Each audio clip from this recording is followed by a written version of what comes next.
नमस्कार दोस्तों, स्वागत है आप सभी का जय हिंद न्यूज़ पर। दोस्तों, आज आप जय हिंद न्यूज़ पर सुनेंगे अभिसार शर्मा का एनालिसिस, जो कि उन्होंने बिहार विधानसभा चुनाव 2020 पर किया है। जी हां दोस्तों, जैसा कि आप लोग जानते हैं कि इस समय बिहार में 2020 का विधानसभा चुनाव अपने चरम पर चल रहा है। ऐसे में सभी दलों के नेता चुनाव जीतने के लिए पुरजोर आजमाइश कर रहे हैं। ऐसे में वहाँ पर कुछ ऐसी बयानबाजियाँ भी हो रही हैं जो कि नहीं होनी चाहिए।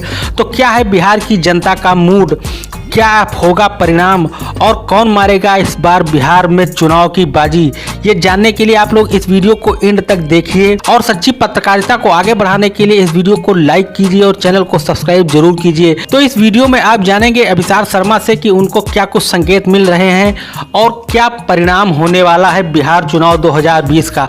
तो आइए चलते हैं अभिसार शर्मा के पास। कुछ सामने संकेत उभर कर आ रहे हैं और वो संकेत मैं आपके सामने देने वाला हूं। और न सिर्फ वो, बल्कि मैंने और मेरी टीम जो है न्यूज क्लिक में, हम लोगों ने कुछ मंत्रणाएं की हैं, कुछ एनालिसिस किया है और वो एनालिसिस मैं आपके सामने पेश करने वाला हूं। और उसके आधार पर आप इस मशवरे पर पहुंच सकते हैं कि कौन जीतने वाला है, न सिर्फ ये राउंड बल्कि आने वाले राउंड्स भी। सबसे पहले मैं आपको सुनवाना चाहता हूं कि आरजेडी के सांसद, राज्यसभा सांसद मनोज झा ने क्या कहा। मनोज झा पूरी तरह से आश्वस्त हैं कि पार्टी को कम से कम 71 में से 55 सीटें मिल रही हैं। क्या कह रहे हैं वो सुनिए।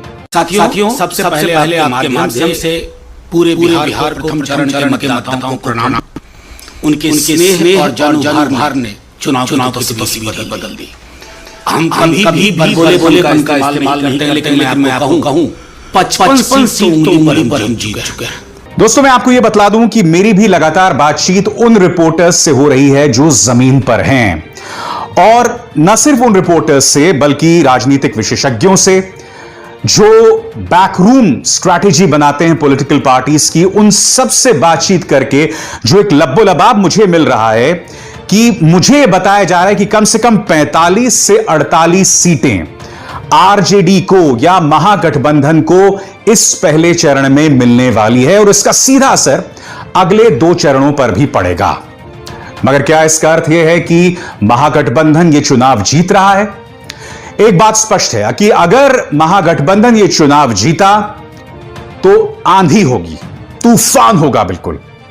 या फिर यह कहा जा सकता है कि प्रधानमंत्री नरेंद्र मोदी और नीतीश कुमार के जातीय समीकरण इतने मजबूत हैं कि उसके सामने तेजस्वी कुछ भी नहीं कर सकते। और तेजस्वी दरअसल मुस्लिम यादव जातीय समीकरण तक ही सीमित बनकर रह जाएंगे अगर वो हार जाते हैं। मगर कुछ हफ्तों पहले आप और हम जो लगातार कह रहे थे कि तेजस्वी का कोई चांस नहीं है, महागठबंधन का कोई चांस नहीं है, बिहार के चुनाव बहुत दिलचस्प हो गए हैं। मैं आपको कुछ तस्वीरें दिखा रहा हूं इस वक्त स्क्रीन पर, और इन तस्वीरों में साफ दिखाई दे रहा है कि तेजस्वी को लेकर लोगों में जबरदस्त उन्माद है।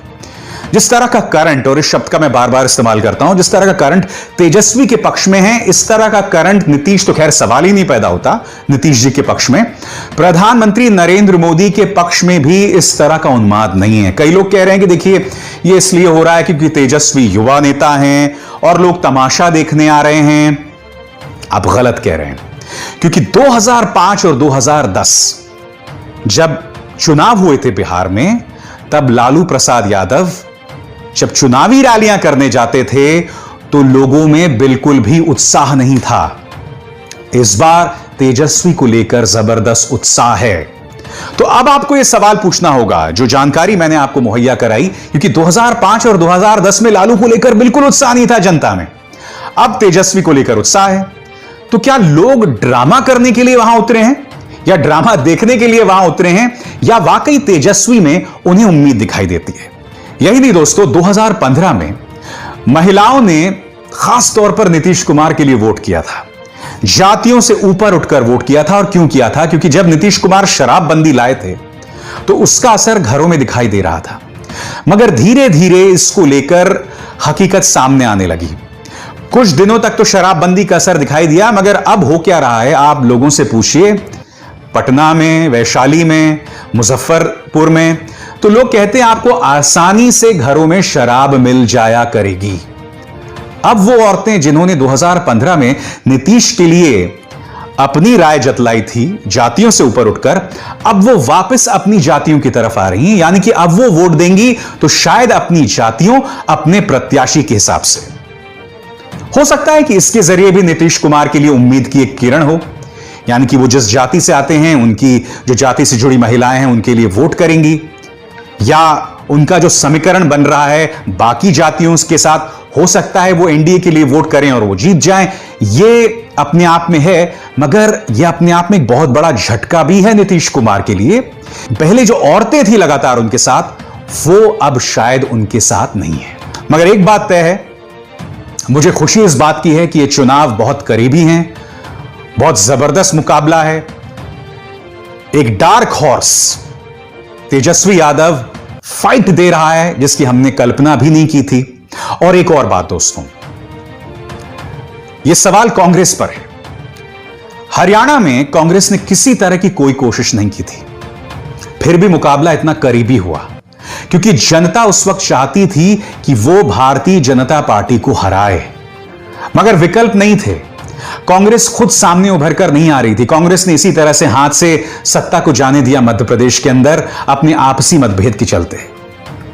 आज यह सवाल है कांग्रेस जैसे मुख्य विपक्षी दल को लेकर कि आपको राजनीति को गंभीरता से लेना होगा। मैं जानता हूं कि केंद्रीय स्तर पर राहुल गांधी जो हैं, चाहे चीन की बात हो, चाहे कोरोना की बात हो, चाहे आरोग्य सेतु की बात हो, वो जो भी बात आज से कई महीनों पहले कह रहे थे वो बाद में सही साबित होती है। मगर संगठनात्मक रूप पर आपको ऊर्जा लानी पड़ेगी, आपको जोर लगाना होगा, तभी डेमोक्रेसी, लोकतंत्र जो है वो मजबूत होगा। मेरे इन शब्दों को याद रखिएगा। नमस्कार दोस्तों, इस वीडियो को ज़्यादा से ज़्यादा लाइक करें और सच्ची पत्रकारिता को आगे बढ़ाने के लिए हमारे इस चैनल को सब्सक्राइब जरूर करें और साथ ही बेल आइकन प्रेस करें। आपको ऐसी ही वीडियो आगे हमेशा देखने के लिए मिलती रहेंगी। धन्यवाद। जय हिंद, जय भारत।